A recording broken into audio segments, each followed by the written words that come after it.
So now this is an interesting day for Audioface in my opinion because now we have YBN Cordae. So this is The Lost Boy, 15 songs, 45 minutes long. this when I first saw this album come on, like the list of like things you got to review, I'm like, oh, let me get my bat ready. Yeah, this is me gonna too. be great. I can't wait for this. It's gonna be so fun. Exactly. I'm getting ready. I'm sitting there like this is a juicy slap shot. You know, right when you get in the middle and you know you're going one knee, it's going top shelf over the bar, and you're gonna celly hard in front of the fans. Yeah, in hockey, and you're gonna like do the glove celly where you throw up the gloves and you pretend to shoot it and then you get in a fight.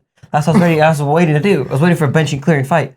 But this wasn't bad. I was really trying hard because I was like, fuck? Oh, I can't hate on anything today. I was like, I'm gonna turn this album into an example, right? I saw it coming, but I couldn't. The reason was, and I think it was honestly just like my mistake, and sometimes on Audioface we're wrong, but we'll admit it. I assumed YBN, Young Boss Niggas, the like group that he's a part of, was the same as Y&W, which is a different rap group. We recently talked about Y&W Melly. First off, real talk, can you stop making the same fucking names? Change your goddamn names. Stop putting X's, stop putting Lils, just do something different for Christ's sake. Can we put that in the mugshot award? For Y&W Melly. Yeah, no, you put it on the list. I wrote it down. I'm just gonna put it here because we got a camera. That's a thing. Anyway, so I was thinking of Y&W Melly. Oh, by the way, they'll stop changing their name. They'll change their names as soon as the 1975 does. That's the deal. But I was thinking of Y&W Melly. There's not like other bands named the 1985. No, but I'm not. Okay, it's different that it's not a bunch of bands doing the same thing. But I'm just making the joke about they need to change the name of their title songs. Oh, turn the name of title. That's fine. That's fine with me. Yeah. I can agree with you on that. Yes. But I was thinking of Y&W Melly and that entire group. Y&W Melly is also facing a death. I mean, not a death sentence yet, but a long time in jail. Let's say. Long time of making sure you chain that soap to your hand. Okay, he didn't have any like child abuse things though. It was just like this happens in jail. He's got a pretty face, I guess. Anyways, so YBN Cordae, yeah, I was because of that expecting it to be different, but no, this is like YBN Namir, this different group. And Cordae has always kind of been, from what I've read, the more like musically talented of all of them. And fuck, does that kind of come out? Yeah, this is fucking good. It's very it's mellow and chill. It's mellow for a debut album. It's very feature light, but very good at choosing the features. You have Pusha T, Ty Dolla $ign, Anderson .Paak, Chance the Rapper again. Meek Mill, Aaron Ray. Yeah.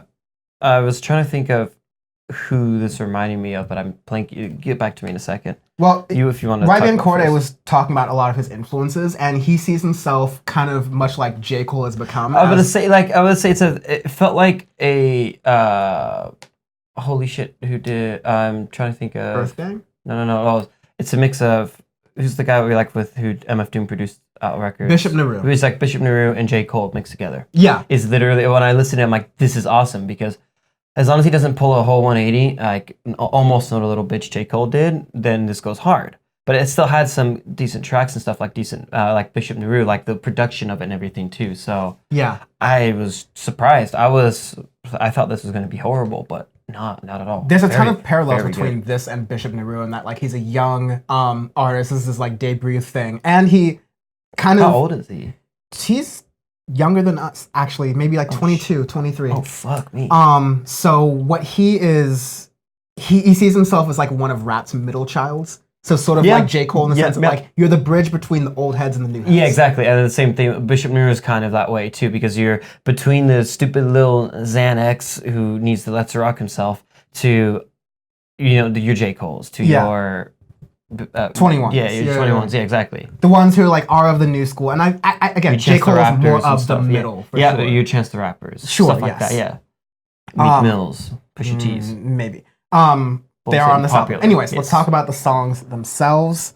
There's a lot. The song "Bad Idea" feat Chance the Rapper sounded like it could have been on the Big Day from Chance the Rapper. Yeah. It was funny. I'm like, this can easily slot into his album. Yeah, and R&P featuring Anderson .Paak could have fit an Anderson .Paak album. Exactly. Maybe not Ventura, but maybe Oxnard. Yeah, maybe Oxnard. No, not Ventura. Because it's more rappy. Yeah.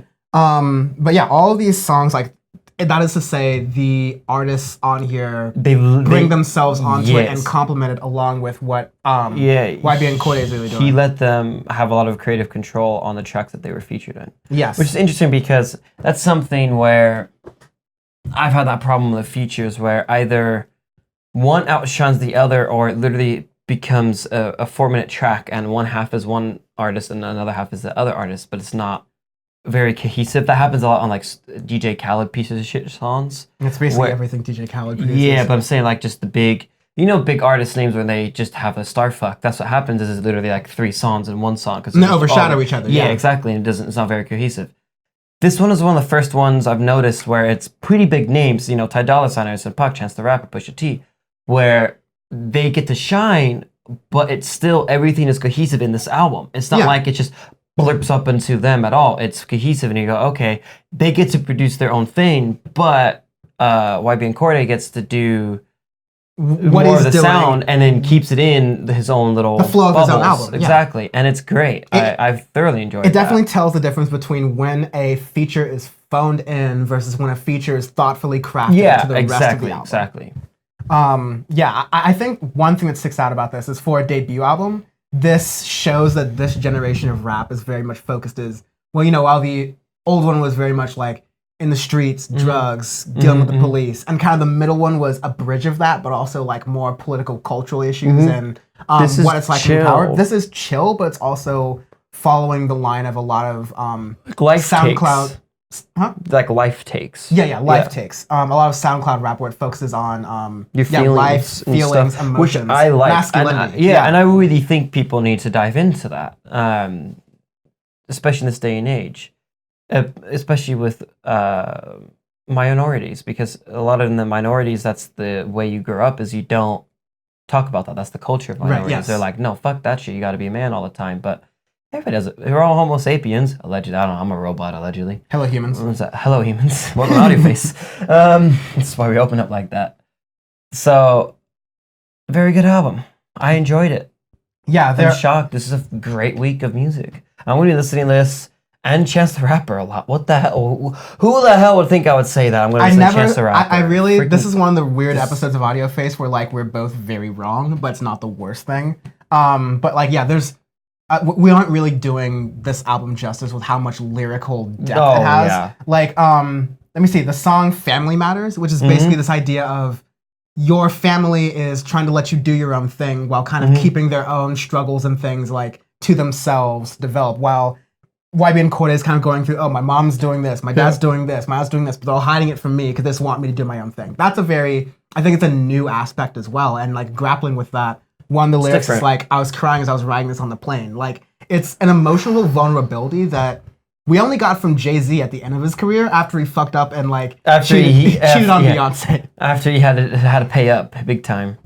Yeah, but you're kind of getting this at the debut beginning of these careers, of these people's careers. Wow. Like, this is going to be an amazing career for YBN Cordae. It's definitely just the beginning. Rap has the young generation of rap. There's a lot of good that is coming out. So yeah. Credit score. Also, I think they listen to Audioface too. For sure. Credit score. 730. On the dot. I'm giving it a. What did I give Chance the Rapper? You gave him like a 735, 740. I gave him a 740. I think this was just a tiny bit below, so I put 730. But still, you can't get the black card, but you can get the gold card. I'm gonna give this 710 because like for just starting out at building credit, really good credit score. I'm just saying. Exactly. Yeah. I will also say that if you want to find some of YBN Cordae's previous stuff, he went under the name Entendre, I believe. Oh, that makes sense. And so he had a few other previous, like, quote-unquote albums that he'd released under that name, but this is the first one, his first proper full LP under YBN Cordae.